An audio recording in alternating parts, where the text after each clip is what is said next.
All right. So I believe we are live as of right now. It is just me, but Jeff will be back here very soon. Listen, everyone, we have a lot of news. Free agency picking up right now. We have a lot to talk about with the Browns already making huge moves.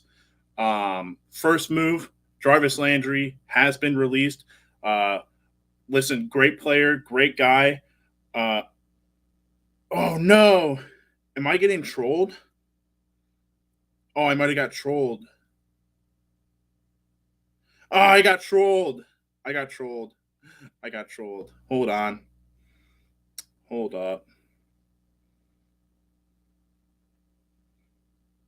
Hold on.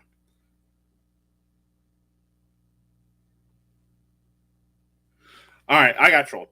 So, just the Jarvis Landry thing right now.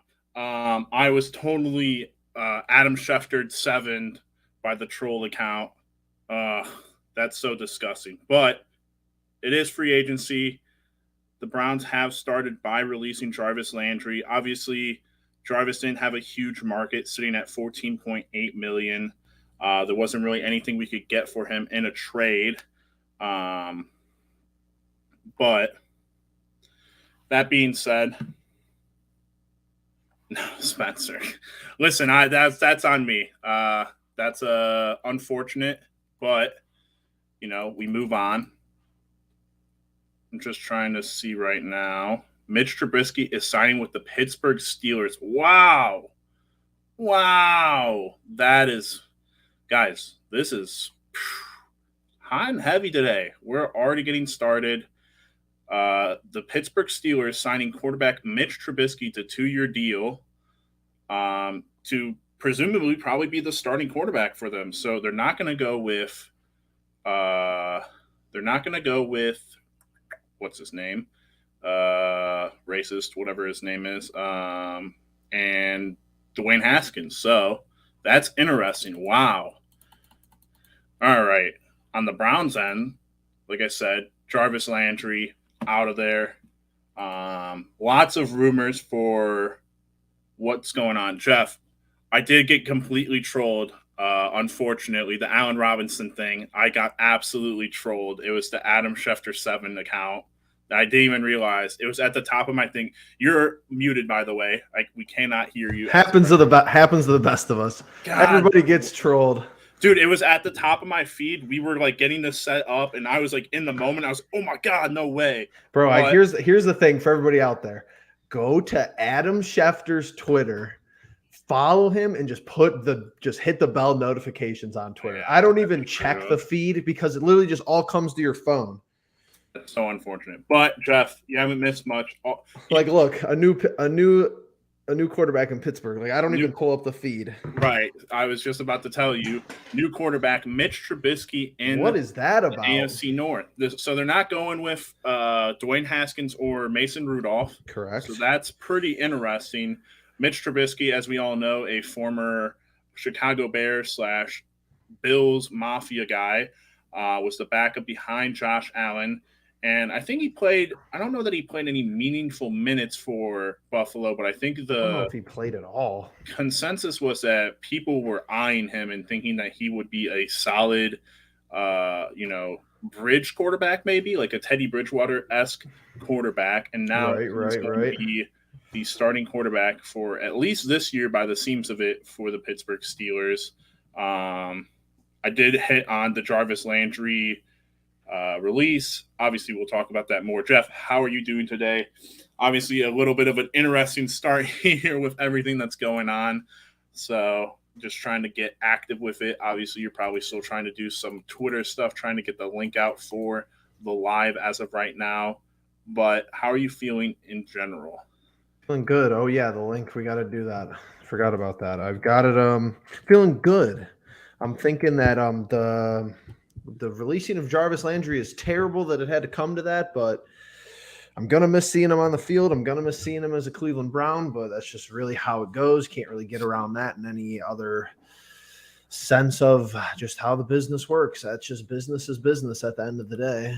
Yeah, absolutely. Obviously, Jarvis, I want to shout him out, obviously, because of how much of an impact he had as being part of the turnaround here in Cleveland. Uh, Tremendous leader. I just never thought that the contract kind of added up with how he produced on the field in Miami or in Cleveland. To be honest, I think you were getting two sides with him. You were getting the player who I think he was an awesome reception guy and could make a couple of plays every now and then, but you know he was borderline getting paid top dollar as a wide receiver when that contract was made. And unfortunately, if you look at his stats throughout the years, I just don't know that he's ever really been the number one guy outside of being a reception guy. So, certainly something to get into there. This Mitch Trubisky thing is really throwing me for a loop, especially since Rappaport's saying that the Steelers were in the mix for Jimmy G, but ended up going with Mitch Trubisky. Maybe the asking price for Jimmy G is a little too high for a team like the Steelers who aren't going to run it. He's not. The Steelers would rather have Trubisky probably anyway. Yeah, I mean, he's got more upside. I shouldn't say that. He's got potential. Maybe, who knows? Maybe he just got shafted in Chicago, and what Jimmy G is at this point. The front office of the Steelers and Tomlin probably think they could get more out of Trubisky. Right. So definitely an interesting thing as of right now, but it looks like as of right now, 3 of the 4 AFC North teams know who their starting quarterbacks are going to be next year. The Browns being the outlier potentially in that case. How about this? Hold on, not to cut you off. How about this tweet? The AFC North now features the first quarterback taken in each of the 2017, 2018, and 2020 NFL drafts: Burrow, Baker, and Trubisky. Well, I mean, who's the odd one out there?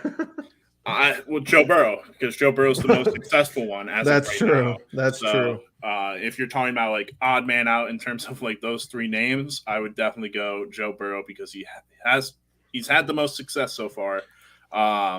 Obviously. And you're thinking with Trubisky, it's a 2-year deal. So he's got to be slated to be the favorite to start unless something crazy happens. Or they would only have him on a 1, I would think.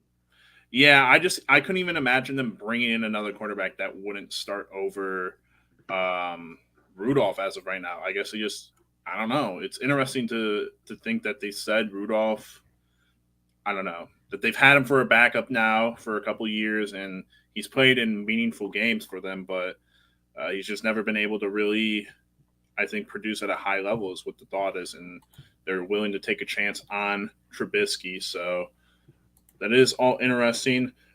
Going to some rumors as of right now. So the first one that I want to start off with, obviously with the release of Jarvis, there is going to be a lot of wide receiver talk. There are 2 wide receivers apparently being looked into by the Browns, one being Christian Kirk, who I'm not a huge fan of, especially for the money. And number 2, the exact opposite of what I feel for Christian Kirk, Allen Robinson, who according to More For You Cleveland, Browns and free agent wide receiver Allen Robinson had mutual interest pending the move with Jarvis Landry and his contract. He has been released, something to watch closely now. That, to me, is insane because, you're thinking you're going to have to pay that guy number 1 money, and you're already paying Amari Cooper number 1 money. So they're doing the whole – you could say Andrew Berry is taking his attempt at the John Dorsey move of – Jarvis Landry and Odell Beckham pairing and doing it with potentially Allen Robinson and Amari Cooper. Yeah, I think that's the case, really. I don't know. The Jarvis thing, to me, it's just the number looked sour after the year he had. But I don't know if there's a huge argument that Allen Robinson's last 3 seasons is some momentously better accomplishment than what Jarvis did for us, especially when it comes down to that playoff game. Allen Robinson hasn't played in a playoff game like that and won a playoff game when it comes to the last 2 or 3 seasons. So, it's hard to gauge prospects who are on teams with, bad quarterbacks or like poor quarterback play because you just don't really know like how good are they, and if it's just a quarterback issue, is it the scheme issue? Is it the play calling? Is it the offensive coordinator? So many different things. So it's like, if we pay Allen Robinson like more than 16 million, I don't think I'm really on board with that move. I'm personally not. I'm also not on board with a lot of other people. I think it's been goofy from the start that people have been telling, not me, because I don't really talk about Baker on, as far as the Pulse Twitter and stuff like that. I don't get into it with people about like what we should do with Baker, and we voice our opinions here on that. Mm-hmm. But I have eyes. I see people on Twitter.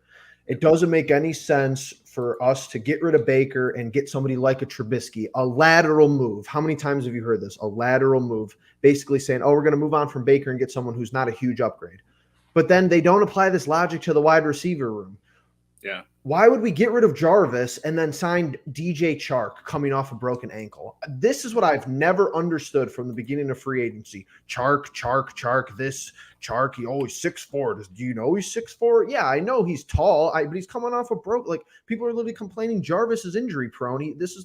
Last year's the first year he missed games since we've had him, it seemed like. So I'm not getting if we pay Allen Robinson $18 million, Mm-hmm. I'm off board. If we could get Allen Robinson for a cheap deal, I'm in for that. But I don't think it's going to be like, oh, Allen Robinson, 4 years, $44 million. Like, that would be a really good target number for me, but I don't think so. Yeah. Well, the other names outside of Robinson to me are also sour. I'm on board with Robinson because I look at the last 3 years. Obviously, last year, I think he chose to sit for a bit because they franchise tagged him. Kind of what you're seeing with Devontae Adams. Players really do not like that franchise tag sometimes, so they take that option to sit and whatnot. But his 2020 and 2019 years are pretty good. He's 6'3", which obviously Jarvis is 5'11". It's definitely interesting to think about, but the other wide receivers, like, I'm fully on with you. DJ Chark, I don't think has had like I guess he had one really good year 2 years ago, and now he's coming off an injury, which is also, very suspect. Christian Kirk, I don't get the hype. I don't get. You said you are, or you are? No, I'm not. But I'm not on board with a lot of these guys. Like, 20 million for Mike Williams, I'm out on that. Like, just in comparison to Jarvis. If we didn't have Jarvis's contract, which we don't now, I have to rethink about it. But it's like when Jarvis was still, a part of the team, it's like I don't want to swap Jarvis. I don't want to swap 16 million of Jarvis for 20 million of Mike Williams. I didn't want to swap 16 million of Jarvis for 16 million of Christian Kirk. It's like I am actually to the point where I'm in disagreement with getting rid of Jarvis. He's overpaid, but it's whatever. What wide receiver are you going to get on a deal? The Cleveland Browns with Baker right now, with OBJ telling people, don't go there. I don't get the logic. Like, he's been here. Who has more? So, because I'm going to start ranting. I have coffee as well. We do this all caffeinated, which is awesome. But like, now what? Now let's just say Baker's the week 1 starter. Who does he have the most chemistry with? DPJ? Right. Yeah, DPJ, Austin Hooper, and David Njoku. And he don't even have that many reps with DPJ. And then, Austin Hooper's probably a cap casualty at this point, looking increasingly, even likelier if we get another person like an Allen Robinson. But it's like, why do I have to hear about all these things where it's the offensive coordinator. We need to get Baker settled into this situation, and now we need to get him reps with these people, and he doesn't have enough reps with the wide receivers because all we do is throw to tight ends. But now it's like you have Amari Cooper. Just say you add Allen Robinson, you're going to have David Njoku, and you're going to have Donovan Peoples-Jones and Anthony Schwartz, who has caught how many receptions from Baker. But that's the same argument if you bring someone else in, which I understand. But that's why it's like it kind of equals out to me. Yeah, I didn't even realize, but Larry Ogunjobi was a free agent and just signed with the Bears. So that's interesting. That's weird. Talking about needing some D-tackle help. But looking at the comments, Larry saying he was willing to restructure his contract just so he can play with old boy, but I guess the Browns said, fuck that. We going younger. Well, Allen Robinson, I think, is only a year younger than Jarvis. But, like, let's take this for how it could be. Two things really quickly, just for the Larry comment, though. Who knows how much they were asking Jarvis to cut down by? He's $14.8 million. I would say at the very best, they tried to get him to go down to 10 million is what I would think. It's I wish very we heard internal discussions like that, but yeah, it's very similar to the Sheldon Richardson stuff from last year, where these guys they get paid huge money, and then when it comes time to restructure and go down a bit, like if they're on the 1 year deal, then they want to fight for all that money. Unfortunately, I don't know that Jarvis that's the big question. Like now that he's been released, realistically, what do we think Jarvis is going to get on the free agency board? well, knowing what the way the whole situation went down, he'll probably go to a competitor and take vet min. He'll probably go to Kansas City and take like 2 million. And just be like, all right.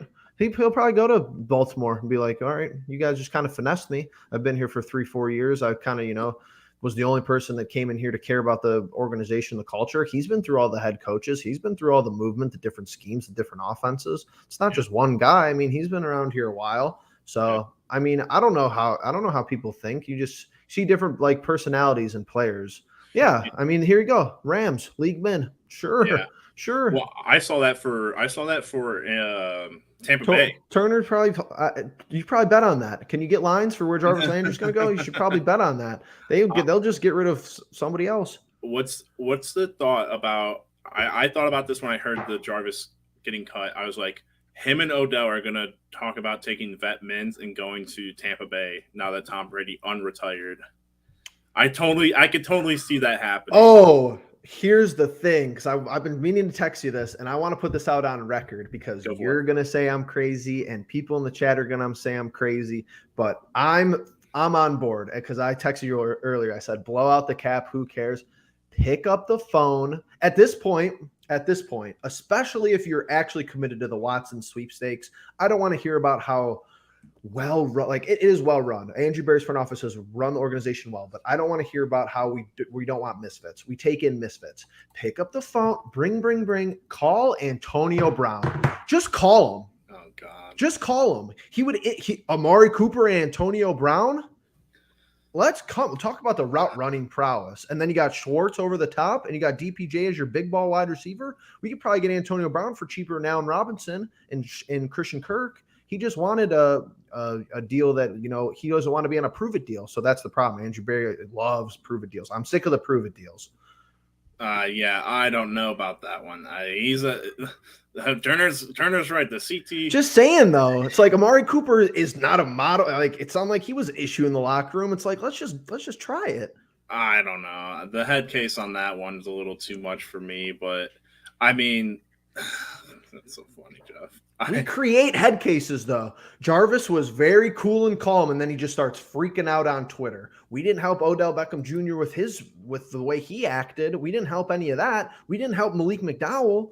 We didn't help that. We don't help Jed Wills, telling people to bag his groceries on Twitter. It's like these guys are all divas. Like you just have to come to the realization that 90% of them, there's some upstanding citizens. I actually think Baker is an upstanding citizen. At least he tries to be. But that dude probably has his freakouts. Who knows what goes on behind the scenes? There's a couple guys in the league. I think Denzel is honestly pretty even keel. Walter Payton Man of the Year. All those guys are like pretty cool. Andrew Whitworth. Yeah, those guys like that. Most everybody else is probably a head case. Like just they show it differently.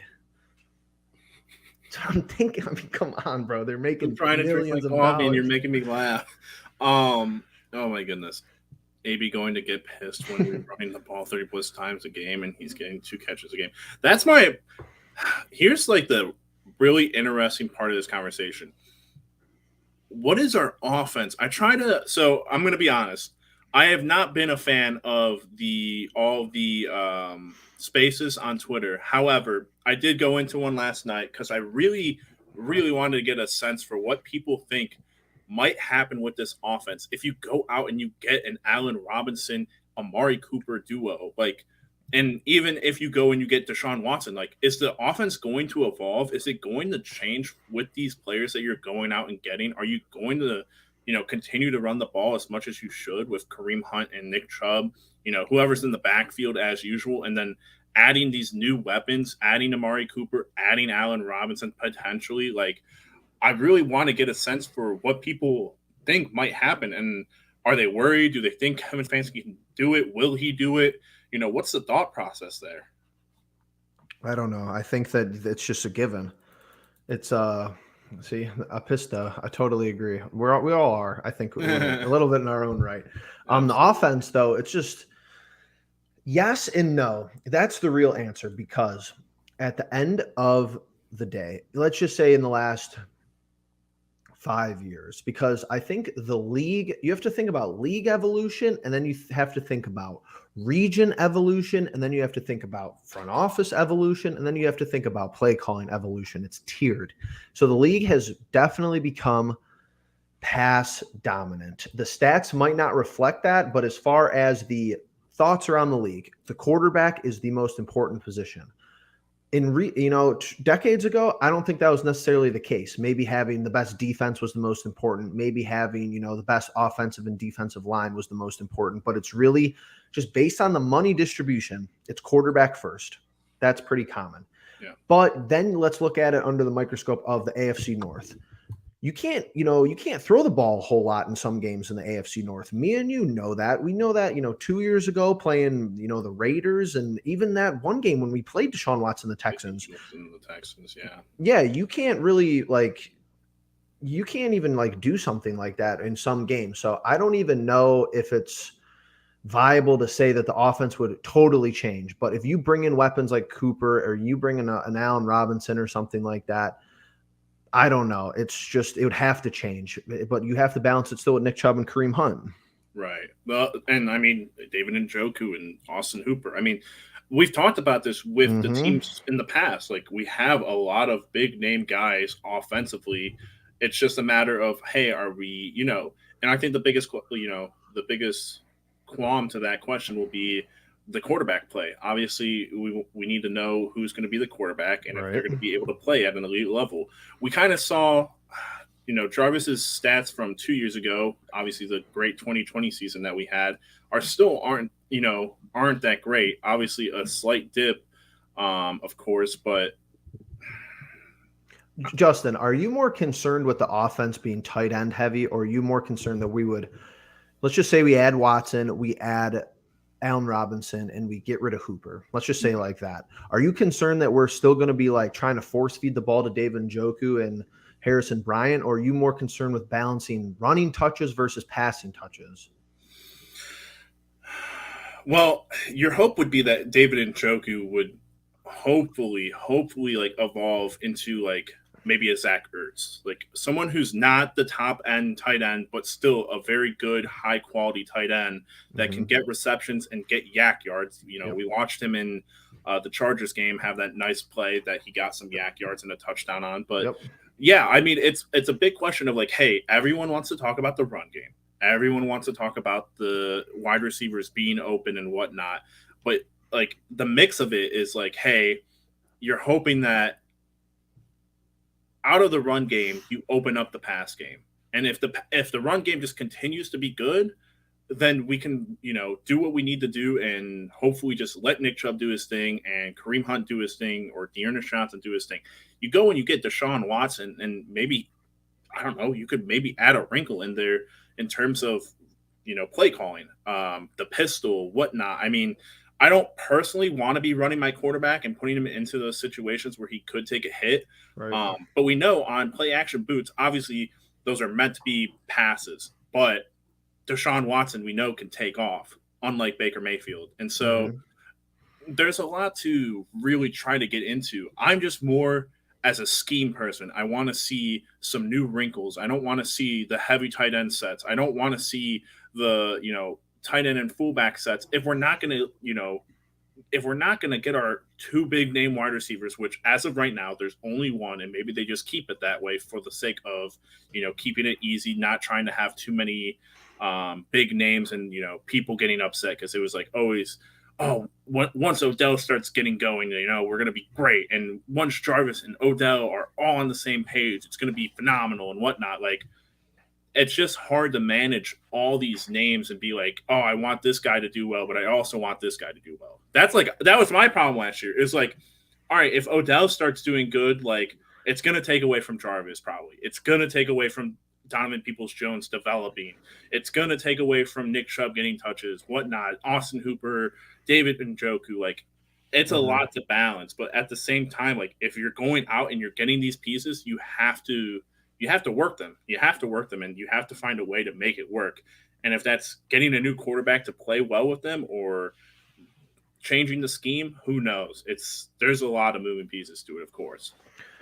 I just think too that, and this is where this is where I actually don't like how the offseason of the NFL is structured, because if you add, let's just say you add another wide receiver, Robinson, Kirk, Chark, like even like people who I've been banging the table for, like James Washington on a smaller deal. I just don't know how you can keep Hooper, one. And then two, when it happened, I wasn't very public about it, but when it happened, I am still not in love with the Njoku franchise tag. I'm still not in love with it, because now it looks, the more wide receiver talent we add through free agency, it looks worse, because it's like you're paying him $11 million. Now you're paying Amari Cooper $20 million. Okay, you subtracted Jarvis Landry from $16 million in the hopes that you're going to use that money elsewhere. And then it's like, okay, maybe you miss out on the Deshaun Watson sweepstakes. What if you take a wide receiver at 13? So now you have Cooper, Christian Kirk, and Garrett Wilson. Well, why did we pay David Njoku? Get rid of Hooper is 100%. It was 100% as soon as we tagged Njoku. Even before that, I wanted him out. But I think Spencer makes a good point here. You got premier tight ends in the league who basically play as big wide receivers. And it's not even like Spencer says, throw the ball deep here. It's just like, don't throw 5-yard outs. Like, don't throw the ball like before the sticks. Like, can we get like plays that are between 10 and 20 yards? Not everything has to be a home run ball, but like, can we utilize our strengths like to the boundary? Like, can we get Donovan Peoples-Jones 15 yards down the side of the field on the sideline, making like a good catch? Like, it was a scarcity at the end of the year last year. And this is an interesting question as well. J.C. Jackson. Because he's going to set the Denzel Ward market, I would assume. You've been saying that for a long time, that he's going to be the one that, I saw him linked to the Chargers, and I think if the Chargers added him, there won't be any talk about it in mainstream, ESPN, Bleacher Report, stuff like that. I don't think the mainstream people will talk about the Chargers being a legit contender to be the favorite for the AFC and maybe even for the Super Bowl, but add Khalil Mack, add J.C. Jackson, re-sign Mike Williams. They're going to be solid. I really like the Chargers organization, what they've done over the past 12 to 18 months, and I hope that the Browns, I think that game last year, you're playing them again this year. I think that's the team that you set as your benchmark. Can we be better than them every year going forward? I think that would be a big win. I think we would go far in the playoffs if that was the case.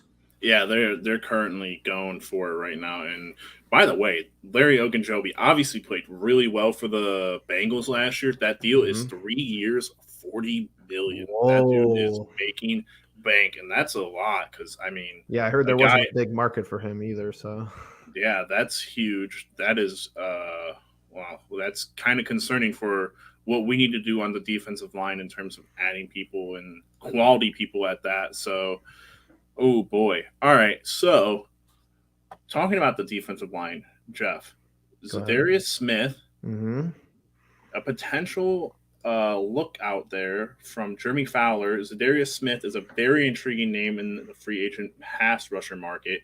AFC North is one to watch. Ravens are an old home, and Browns have done their homework on him. What is the thought there? Obviously, he's going to command a lot of money. I would think he would want more money than Clowney. More money than what Emmanuel Ogbah got.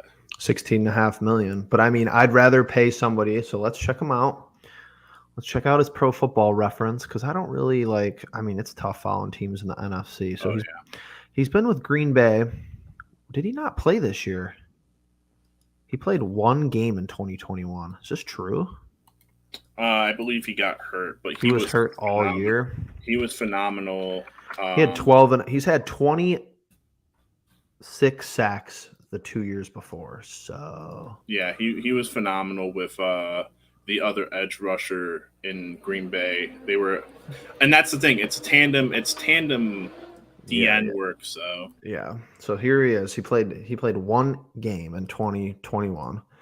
and then 12 and a half sacks in 20, 13 and a half sacks in 19. But how old is he? 29? It should say in there, does it not? He's 29, 6'4", 275. I mean, how old was I don't Clowney, know. though? Clowney's like 30.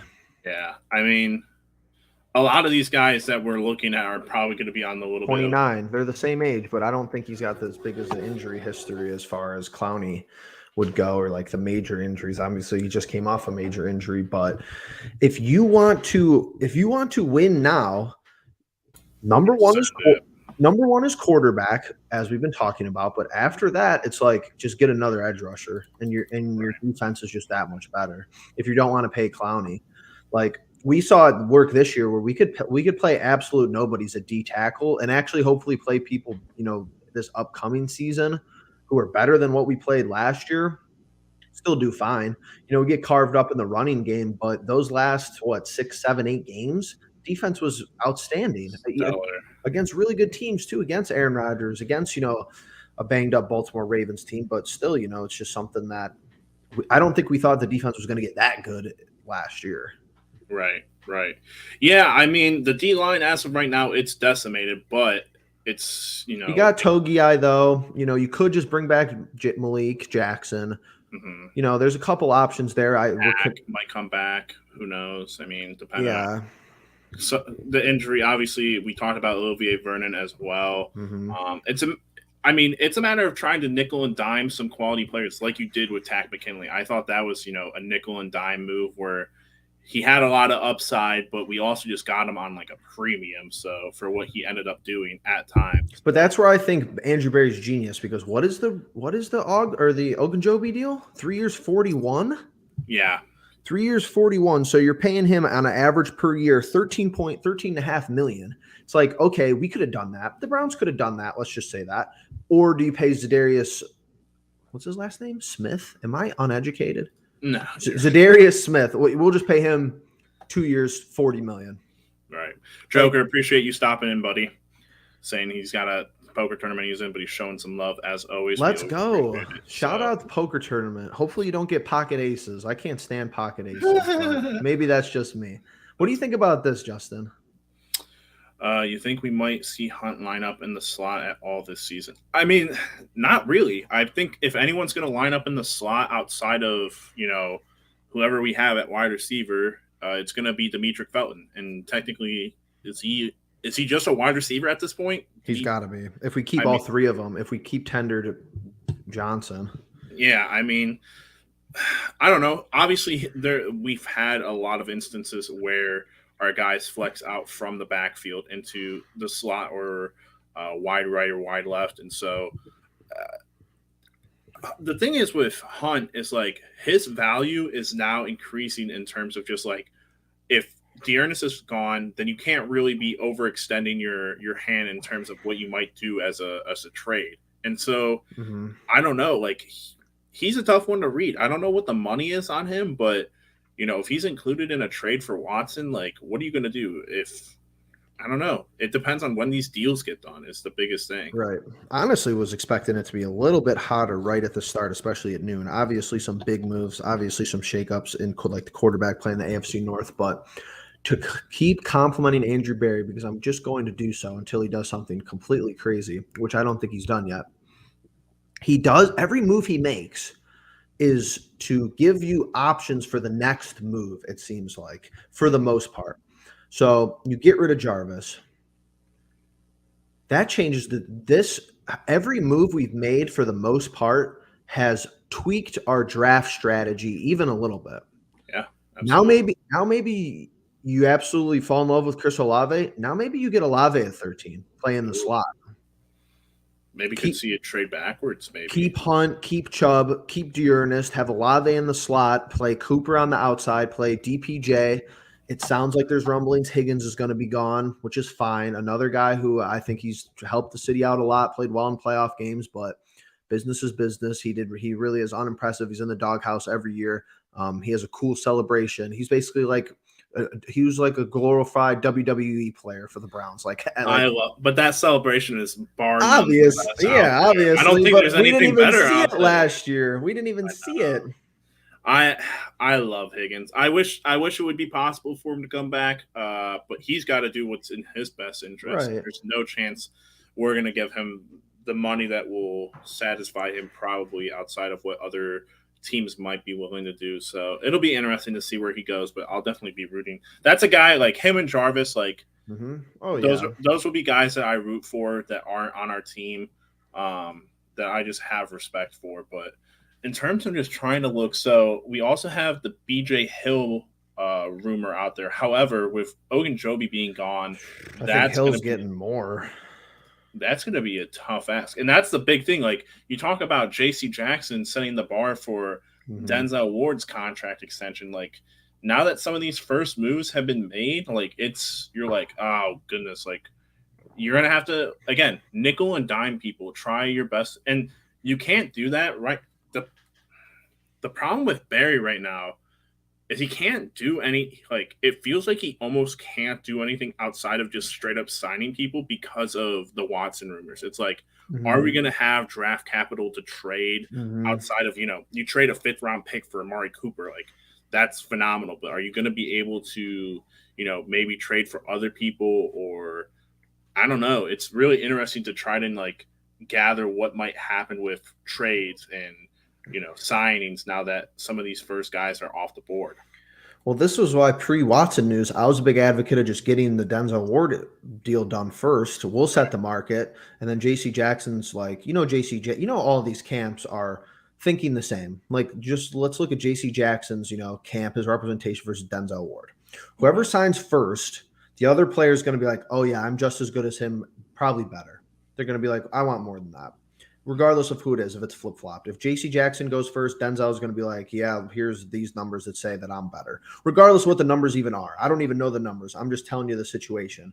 So it's like, I was interested in paying Denzel first. This was pre Watson rumors because, believe it or not, people aren't going to like it. Maybe people are going to like it. I think you take calls on Denzel Ward if it has to do with Watson. I don't know if it's the most genius move in the world, but I think that that's going to be on the table. If you could sacrifice not selling 3 firsts and be like, hey, we're going to give you Baker, Denzel, a first in 2 seconds, which they'll probably want more than that, but like let's just say that was on the table.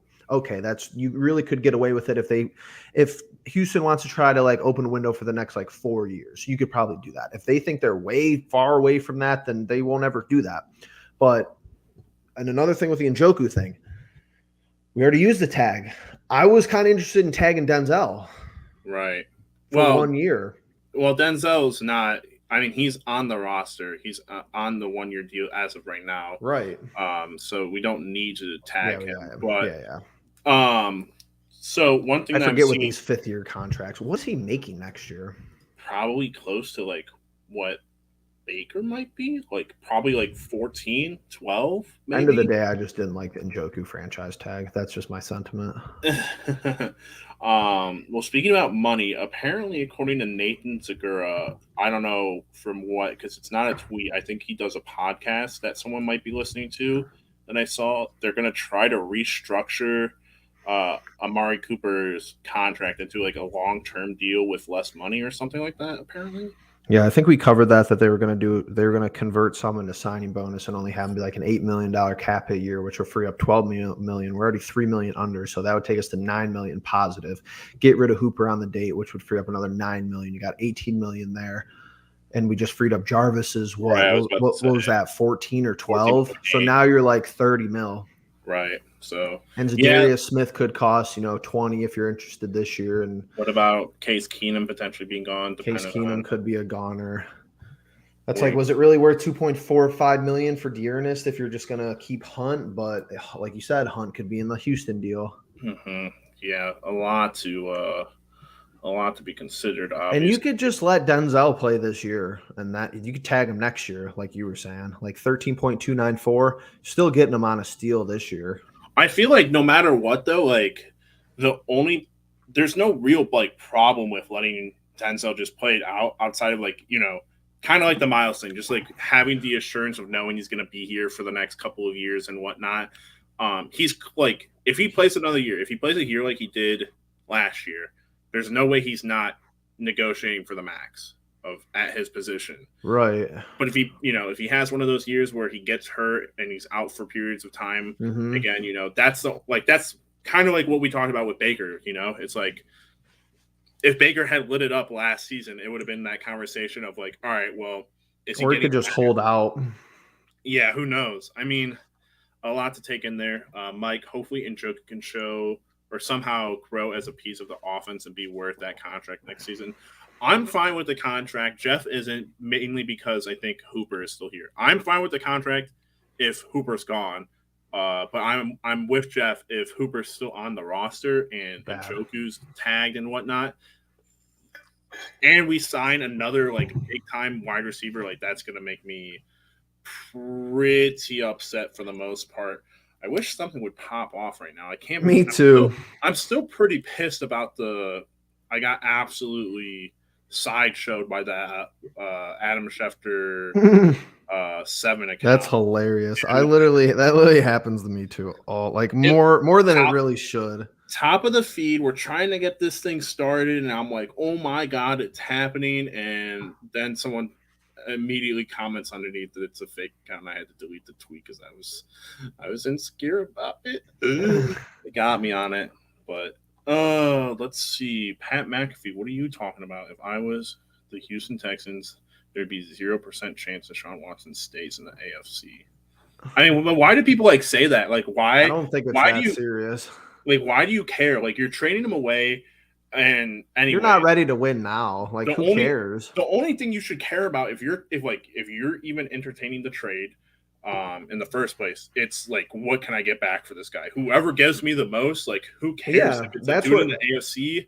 Like, maybe you Mhm. care if it's in your division, but like Do you you're really though? I mean, but he's to your point, like they're not in win it right now mode. They're not nowhere even near. They're close. in rebuild. They're They in the don't have 40. anybody. They have no head. Lovie Smith is their head coach. One, two. Brandon Cooks is their premier offensive weapon. I don't even know who they have at wide receiver. Duke Johnson or running back Duke Johnson. Their defense is full of. Their defense was actually a little bit better than I thought when we played them last season, but nobody really of huge interest there. I mean, it's Houston, so like cool. You kind of get the Houston vibes. Like maybe if people want to come play in warmer weather, I guess. I don't really know. But it's like they've kind of killed their reputation over the last 3 years, getting rid of Watt, getting rid of DeAndre Hopkins, the whole Right. Watson situation. It's like I wouldn't want to play for the Houston Texans, but it is important to point out that I hear about Watson. I hear about who's interested, number one, because of course that gets the most draw. Then number two, I hear about, oh, where's he waiving his no trade clause? But you just said one of the most important parts. Houston has to agree. Like, it's not like Deshaun Watson is like, he's not representing the Texans in any way. He's just representing himself. So he can meet with whoever he wants to meet. And the Saints could offer 4 or 5 first, and Houston can say no. I'm not seeing that part of the narrative being talked about enough. Yeah, that's the unfortunate part. Is like both parties have so much power over each other, yet like you, I don't know. Eh, Not to mention Nick Chubb and Kareem Hunt here, Mike. yeah, for real. Dream offense, quarterback Watson, wide receiver 1 Amari, wide receiver 2 Allen Robinson, tight end David Njoku and Harrison Bryant, current line, and Nick Chubb and Kareem Hunt.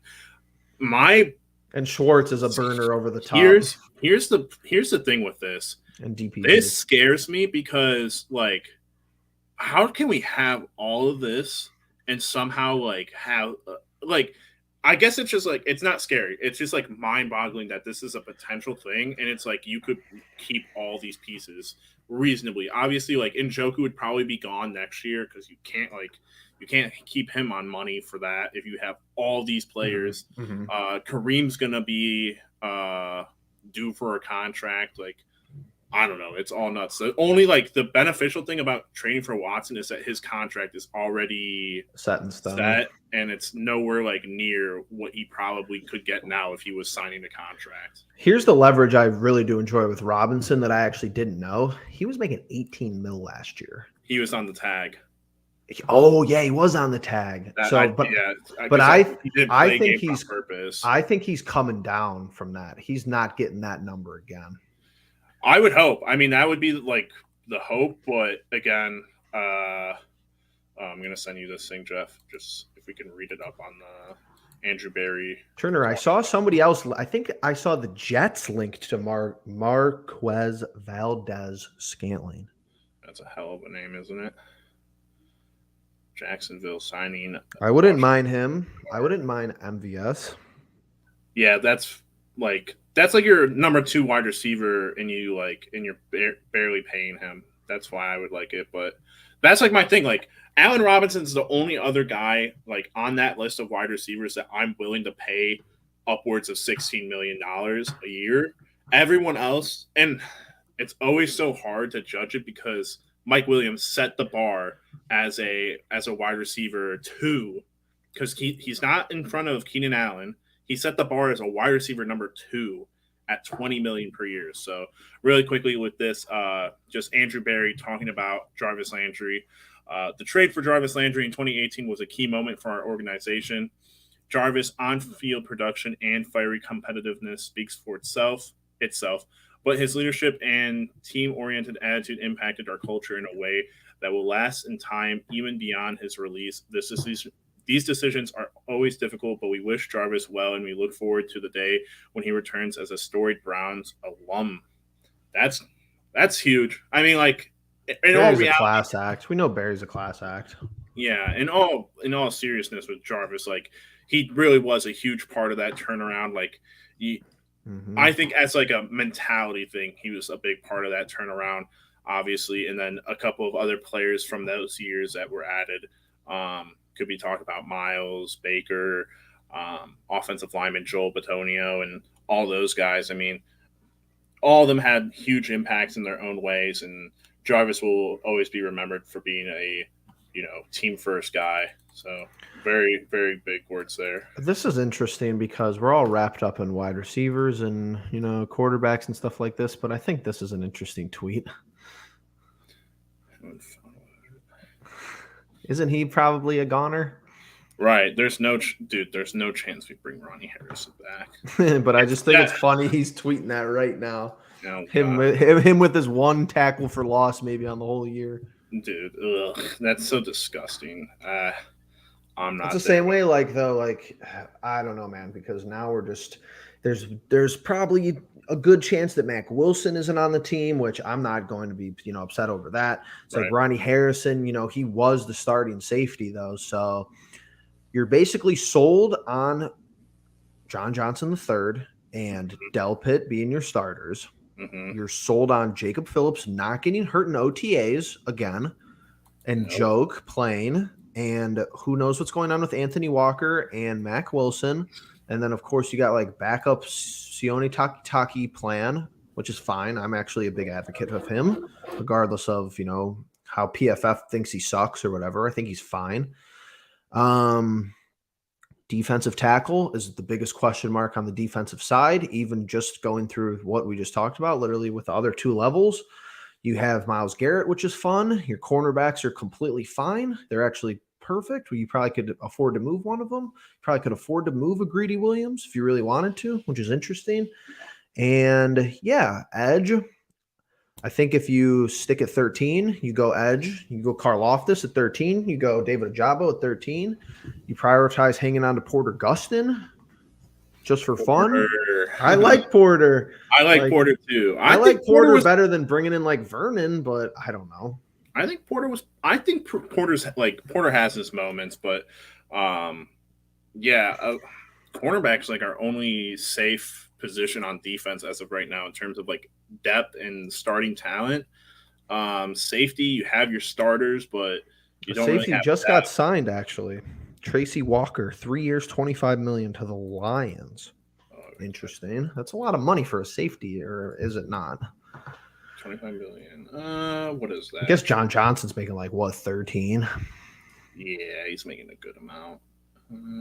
Bengals are signing. Oh wow, the Bengals have already gotten 2 new starters for their offensive line. They're going to be their offense. There's no question that their offense will continue to be great for years now, especially once you're protecting your franchise quarterback Joe Burrow. But the defense now over there is starting to take a little bit of a turn. It looks like I don't know that they're going to be able to keep a lot of those guys on the defensive side, but Who knows? Interesting. The AFC North. The Ravens yet to make a move.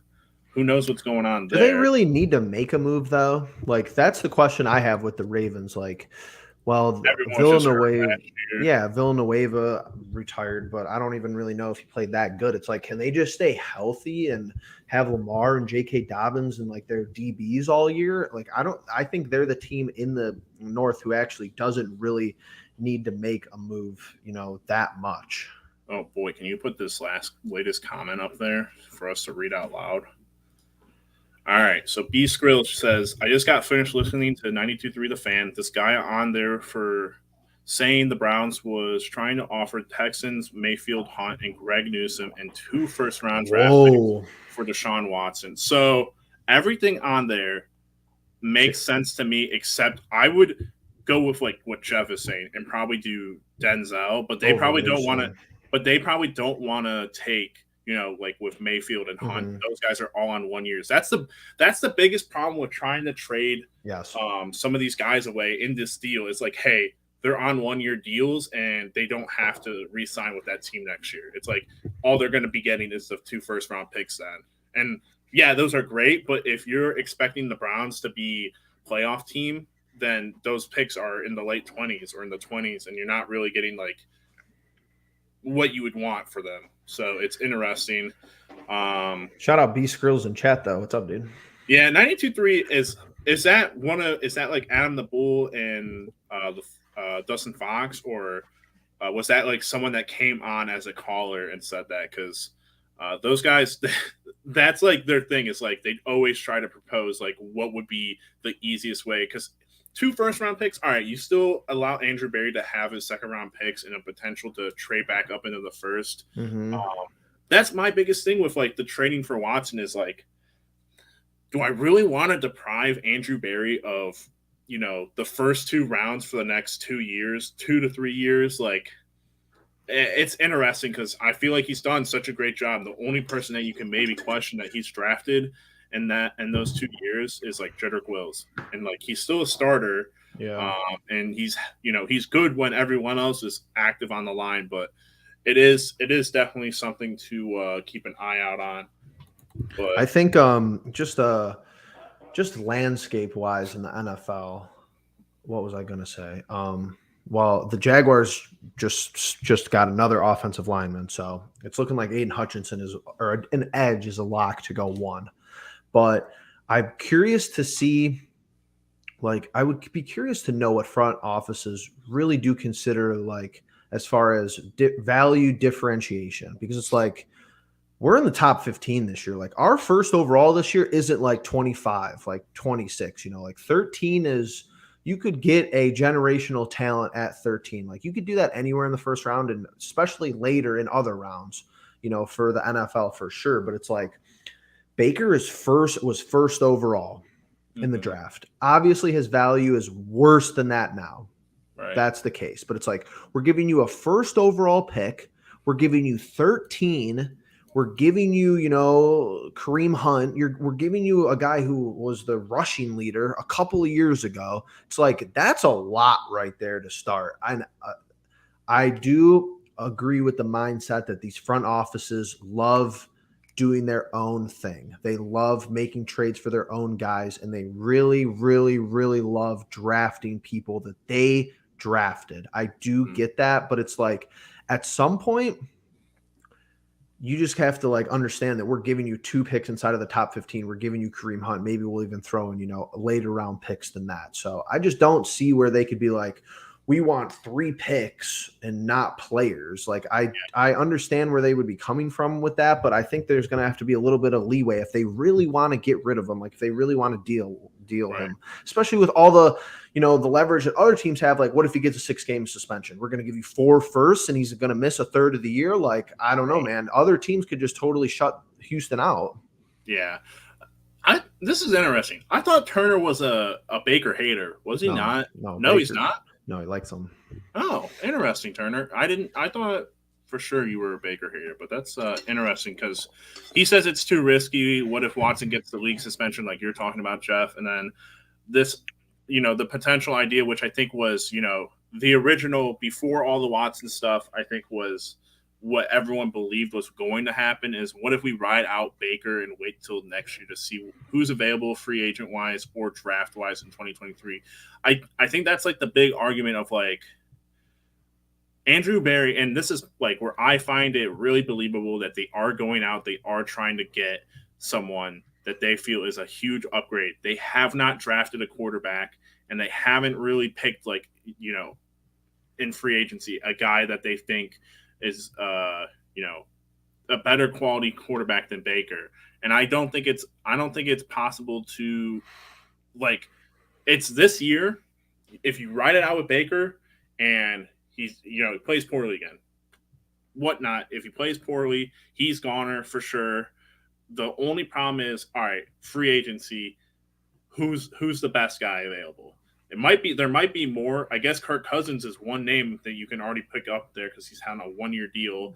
Um, but the problem with the draft is these guys are unknowns. However, I think the Mm-hmm. one thing that Jeff has always been pretty adamant about, especially with this offense, is that it's very much like set up for the quarterback to succeed in a very like easy way. I don't think it's like a very complicated offense, and I don't think we're asking too much out of the quarterback. That's why I think Baker played so well in 2020 as opposed to 2021 when he got hurt. But The we're drives he played good this year when he was hurt. He was making easy passes. He was making simple reads, and we were running the ball intermittently. I don't have to see a home run every play. Then you get the games with Cincinnati where we get big plays. You get a Chubb big run. You get Donovan Peoples-Jones over the top. It's like we don't even need someone of Deshaun Watson's talent. That could be the most annoying part. It's like he would be the gravy, like on top. Like we don't even need someone like that. We just need someone who's more consistent. right. Sorry, Turner. I'm going to look up the Derek Carr contract because apparently, Jeff, I don't know if you've seen it, but apparently Mm, there's rumors that Derek Carr is being on the trading block I after saw signing. people I saw people tweeting that out, but I haven't heard anything like official from anybody. And back to what you're saying and what Turner is saying, I've already seen people say like, "Oh, let's wait one like let's not move for Watson or even pre-Watson. It's like let's just have Baker play one more year and then just sell out for CJ Stroud." Like I'm out on that type of thinking. Not that CJ Stroud couldn't be a guy, but it's like you have no idea what's going to happen this year in college football. There could be some guy who, breaks out and has better year than CJ Stroud. So I'm kind of out on thinking not even 2 months ahead, or 1 month ahead or 30 minutes ahead, but some people are thinking legitimately like 12 months ahead, like, oh, we'll just, we'll just let Miles Garrett and, Nick Chubb and waste another year of their career. And then, Denzel, we might have to pay him if we don't pay him after this year. And then we'll just move for 3 or 4 round draft picks for, to move up for CJ Stroud. Like, I don't know about all that. The Jaguars are shelling out a ton of money right now. They just signed a linebacker for 3 years, 45, and they Jeez. also signed a D tackle, 3 years, 30 million. I They wonder if this actually happens. I wonder if you could call Roger Goodell and be like, hey, is Deshaun Watson going to get suspended? I like to think these teams are doing their due diligence and phoning good old Roger to see where he's standing on possible suspension line. So here's where I'm lost on this. He wasn't suspended last year, was he? He was not. He just didn't play. So like, but why wasn't he suspended? Just because they said he wasn't going to play, or like, I don't understand that. I Like don't understand it either. I'm lost on that. That's my biggest like. I have no idea what that situation is because he wasn't technically suspended last year, but they just said he wasn't going to play. He didn't even travel. Like he wasn't even at team Well, he facilities. was Like I always don't he even. was always a scratch. He was always a healthy scratch, is what they kept saying, and I didn't understand that. Like it made no sense to me. But I feel like Adam Schefter is lacking today, or he just don't care about like small moves. man, I'm just trying to. I just really want something to happen with the Browns before I have to get off here. But Lord knows that the minute I hop off here, Yeah, yeah, we'll uh, sign somebody. we'll sign someone, and I'll be at the gym, and I'll have to phone in through the gym and be like heavy breathing through my phone, like and be like, "That's a real good deal." Just freaking being nuts about it, but I feel like we were definitely a little bit more proactive. Definitely at the beginning of the first year with Hooper and Jack Conklin. I feel like happening the first within the first hour or two of. I don't know if this is what B Skrills was talking about, but we have a blue check. Supposedly, the Jets offered 3 firsts and 1 to 2 seconds and Zach Wilson for Watson. Browns offered 2 firsts, 1 fifth. I don't know why we would offer a fifth. I don't know why we would offer a fifth. Kareem, Greg Newsome, and Baker Mayfield, and the Texans said no. I mean, if they said no to that, we're out. If they said no to that, I don't know how he gets moved. I don't know how he gets moved if they said no to that, unless Carolina is sending them Christian McCaffrey. So they said no to both the Jets and the Browns offers. I mean, he didn't say they said no to this, but dude. Oh, I guess maybe. Yeah, maybe.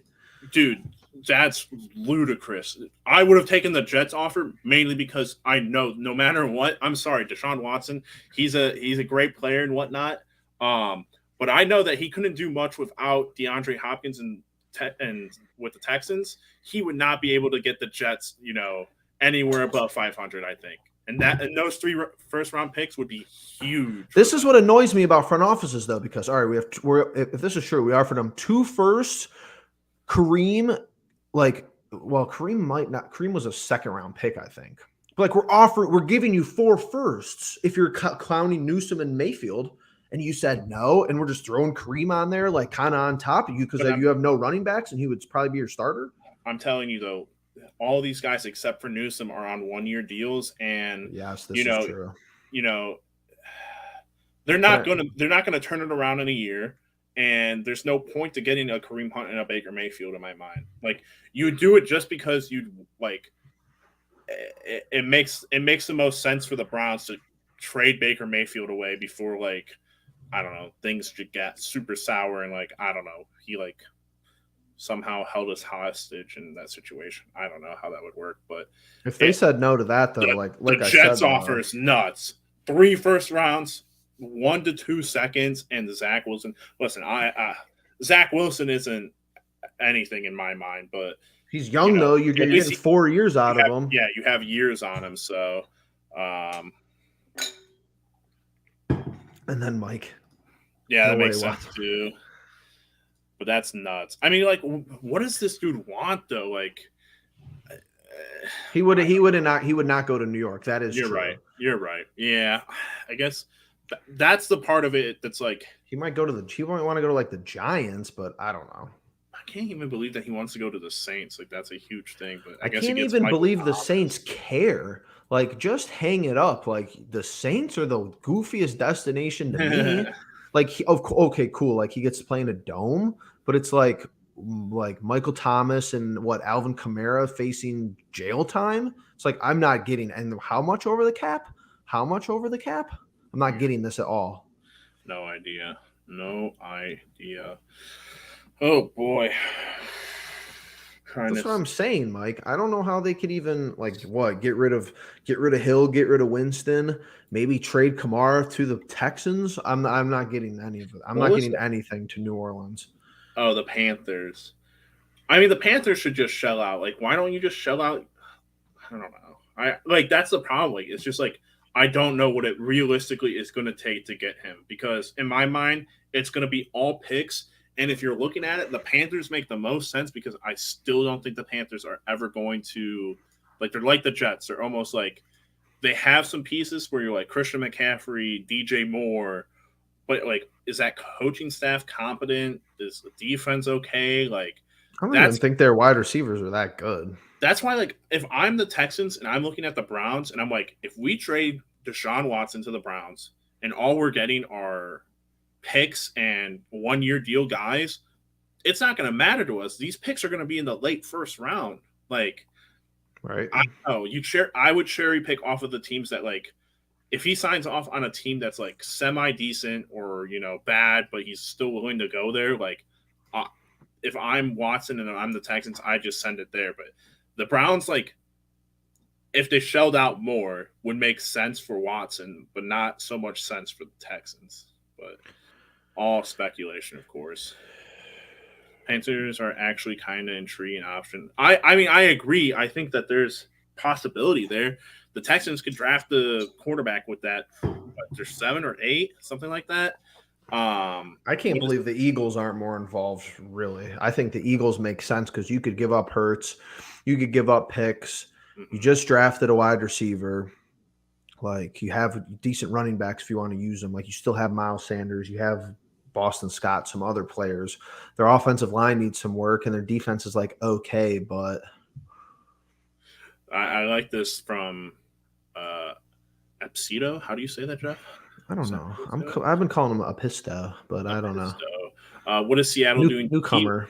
I believe that's pretty realistic, though. Like, Pete should just hang it up. Pete should just hang it up after the Russ trade. But if they don't go out and they get Watson, like, I would assume he's be gone. But I am confused. I think you'll see Seattle take Pickett at 9. Honestly. Yeah, probably. Or Willis at 9. Just try to rebuild the offense like how Russell Wilson had it built, but with Malik Willis, and try to make it work for like 4 more years. I think Malik Willis, Tyler Lockett, DK Metcalf, maybe add a running back would be interesting. But it's like, why would you trade Russ if you're just going to do that? Right. Bebo brings up an interesting talking point. I think he says, I really hope we get Watson, but I'm not giving up Denzel Ward, especially in today's NFL with the receivers in our conference. I feel like that's how everyone is. Like, everyone has their either player or amount of picks that they're like, hey, I don't want to give this up because Denzel Ward in today's NFL is, you watched him against the Bengals and he was huge. For me, it's like, I don't want to take away picks from Andrew Berry that I think, hey, the Browns did not offer this per league source. It's literally all he said, she said, he said, he said. All of Twitter is, and it's actually really bad because like Stainbrook probably should be verified, and like Twitter just won't verify him. I don't know why. And like here's the thing with journalism, and Justin, this is right up your alley. So tell me if I'm off base, because I think we've talked about this. Twitter needs to wake up, and if you are verified and you report BS, unverified. And it should say like when you click on this guy's account, it should say Bryant McFadden. And then in how like this is right here, it should literally say used to be verified but is now unverified. It should literally say that, because CBS Sports HQ, like this guy, he's looking all good in his profile picture, and he's got the blue check. And he's just lying. Like, he's just lying on my timeline. Like, I don't know. I'm not getting it. It's a numbers game on Twitter. It pisses me off. It really is. But back to Bebo. I agree with this. I agree with this for the most part. But let me play devil's advocate and put it in chat if you agree or disagree. We have this thought because of the offense we saw last year. Mm-hmm. Deshaun Watson might give you 5 more points per game. He might give you more. Deshaun Watson run offense might give you 3 to 5 more points average offense each year. So you don't need as good of a defense if you have somebody else, if you have Baker. Like, our defense was pretty close to elite at the end of the year, and we still couldn't win games because our offense couldn't score. So it's like, I agree defense wins championships. I agree defense is important. But if you could upgrade offensively and lose a little bit defensively, you're not going to need to stop. It's every week with the Browns last year. Oh, we need to stop here or we're going to lose. It's like, I want to have the ball and be like, they need to stop here or they're going to lose. Right. Yeah, absolutely. I think the interesting thing and why Denzel is being floated in these rumors is because of the same idea with Baker and the same idea with Kareem. Is like, they're 1-year deals. You're going to have to think about potentially paying them next year, depending on how they play. And it's just like, all right, well, are we willing to take that risk, or should we shell them out for a guy who has years and is a proven commodity? So it's definitely tough for sure. Man, pissed that Allen Robinson thing wasn't real. I wanted to talk about Allen You're still. They swindled me. I thought it was a thing, and it wasn't. I was like, that was pretty realistic to it. What was it? It was 4 years, 66. So that was less than. Let's see, math. 60. Did I say 65? That's 16.25. That would have been a hell of a deal if it was real. 16.25. Like, I don't know, man. I felt like we've changed our thoughts because, like, I just don't like even like 3 months ago, dude, I just don't think we were on board for having the wide receiver room make that much money. But now it's like, well, if we had Allen Robinson, they're going to be making like 36 million. Let's just say he makes 16 million. Cooper's getting paid 20, regardless of what the cap hit is. Like, let's just say Cooper's contract stays 20. We pay Mm-hmm. Allen Robinson 15 or 16. Plus, you have 2 or 3 guys on rookie deals if you include like Felton. So it's like, didn't we just say we didn't really like OBJ and Jarvis Landry being like one of the highest paid wide receiver rooms in the league? Yeah, for how the offense, worked with it. I mean, and that's, why you might go out and get a Watson or even try to get a Derek Carr, who are gunslingers. But that's like where my biggest concern comes in with paying these guys and going out and getting star names is like I need to know that Kevin Stefanski, and I'm not saying that Kevin Stefanski's a bad coach. It's not there, but I've seen the same offense for the most part for the past 2 years, and that's fine. Unfortunately, it had to digress last year because your quarterback played hurt the whole time. But who knows? Like if you bring in Deshaun Watson, is it going to change? If you bring in Allen Robinson and Amari Cooper, is the offense going to get more pass heavy?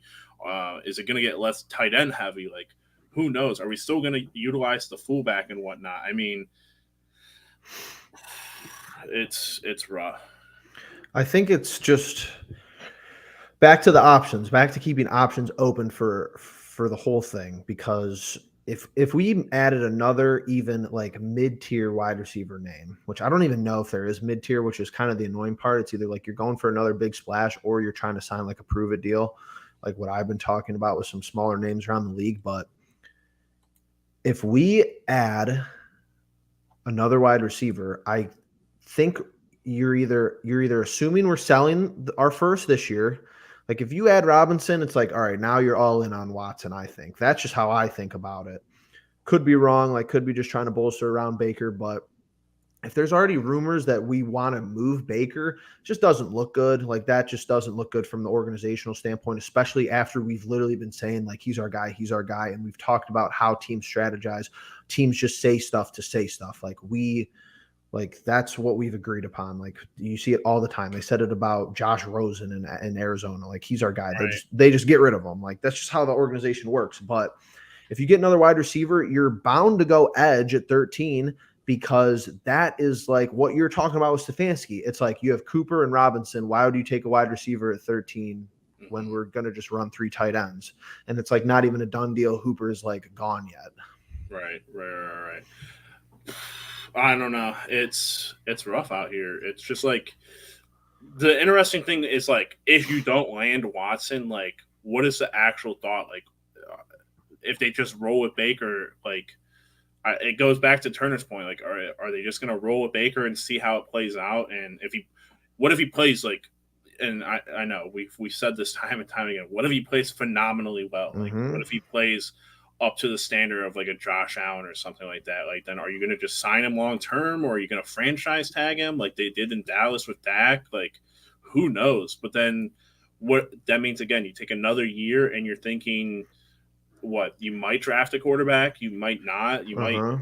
What about freaking what's his name in Green Bay right now? Love. Jordan Love, That dude must MIA. be like he's like he probably loves it though. He probably loves just being a backup quarterback making money. I mean, yeah, backup quarterback's easily the best profession out there. You literally just stay healthy and they just give you game checks. Case I Keenum has had the best. Case Keenum is probably the most. He probably loves that. That's what I would love doing too. Like, oh, right. 16 games, 16 or 6 million divided by 16 games. Like, oh, we'll just hand you a game check. You only played in like 3 of them, but it's Right. fine. This actually would be huge, Mike. I actually love this idea. I just don't know, like That's where I'm bored with you, Justin. I wouldn't be wanting Hooper if I'm Houston. yeah, I'd be like, yeah, sorry. I'd be like, we'll take like a 5th. Honestly, we'll take a 4th. yeah, that'd be awesome. Why not include Hooper in a deal for Watson to get rid of his contract? Yeah, I mean, it's just like what is Houston like willing to take? Like he's not like a super flashy ad, but that's a guy under contract for longer time. Yeah, I mean, who knows? It's just like a big. It's just a big question of like, what does Houston want to get? Like, what is Houston fielding, and what is like their legit plan for? I don't know. I do agree with what you're saying though. Like if we keep Baker, now we're in trouble with them because it's like a lot of this is hypothetical, but like let's say we pay another wide receiver, pretty high top dollar, and Baker plays really well. It's like, all right, now what do we do? Now like Right. what's the situation with him? So Unless all of this has been blown out of proportion, which I don't think it has been, and they're actually like like the communication between Baker and the front office and Kevin have been like fluid, and it's been like, hey, like you might see all this stuff, but it's not true. Like who knows? Like it's all he said, she said, and mm-hmm. I don't know. But all right, I gotta wrap it up, Jeff. I don't know if you're gonna continue to go after I get off, but if somehow we we end this and immediately we sign someone, give me a ring. I'll hop on the phone for the workout break, and we can It's talk quiet. about it. It's quiet right now. I think you're It going is to see quiet. us be. I think you're going to see the next 48 hours with if Watson's meeting with people, if he's actually meeting with us. I think that we're going to hop off and something's going to happen. You're Exactly. correct. You're correct, but I don't know. We'll see. I think we're going to cut it here, and you could take us out, and I'll end it. And then if we need to come back on, we could always come back on. Yeah, absolutely. So, all right, everyone, make sure you're subscribing, make sure you're liking. We will try to keep on this as best we can. Hopefully, we don't just end this and immediately something pops up, but uh, it is sometimes how it happens. So we will do our best uh, to stay on top of it and get some content out regarding the Browns. So with that being said, we'll catch you guys in the next one. Peace.